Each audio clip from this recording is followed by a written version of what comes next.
Hi guys, welcome back to Madurai city. Veg biryani பண்ணலாமா?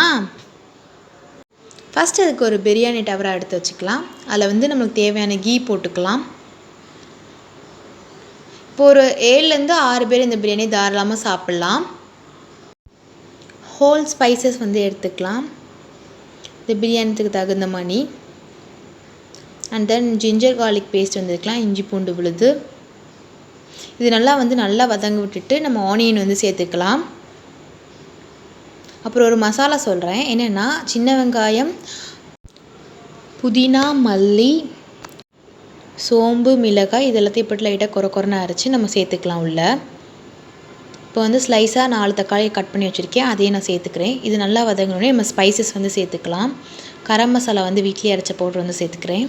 இது கூட மிளகாய் பொடி வீட்டில் அரைச்சது ஒரு 3 டேபிள் ஸ்பூன் சேர்த்துக்கிறேன். உங்கள் காரத்துக்கு ஏற்ப நீங்கள் சேர்த்துக்கலாம். இப்போ ஹோல் வெஜிடபிள்ஸ் உங்களுக்கு கேரட், பீன்ஸ், பீட்ரூட், அப்புறம் பட்டாணி எது வேணால் சேர்த்துக்கலாம். நான் இந்த மாதிரி ஒரு 4 வெஜிடபிள்ஸ் சேர்த்துக்கிறேன்.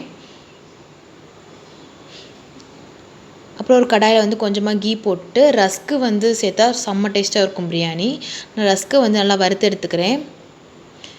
இப்போ நம்ம அதை வதக்கி வச்சிருந்தால தேங்காய் பால் சேர்த்துக்கலாம். தேங்காய் பால் சேர்த்தோம்னா சாப்பாடு நல்லா பொழு பொழுன்னு வரும்.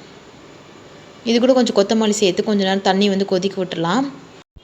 நாங்கள் ஒரு சின்ன மிஸ்டேக் பண்ணிட்டோம். ரஸ்க்கை வறுத்து வச்சிருந்த ரஸ்க்கை போட்டுட்டோம். லாஸ்ட்டாக நீங்கள் பிரியாணி ஓப்பன் பண்ணும் போது ரஸ்க்கை போட்டுக்கோங்க. இப்போ நம்ம ரைஸையும் போட்டு க்ளோஸ் பண்ணிடலாம். ஃபைனலாக ரஸ்க்கை போட்டு கொஞ்சம் க்ளோஸ் பண்ணிட்டு தம் போட்டிங்கன்னா சூப்பராக இருக்கும் பிரியாணி. ரஸ்க்கு கரைஞ்சிருச்சு இதில் கொஞ்சம், ஆனால் செம்மையாக இருந்துச்சு.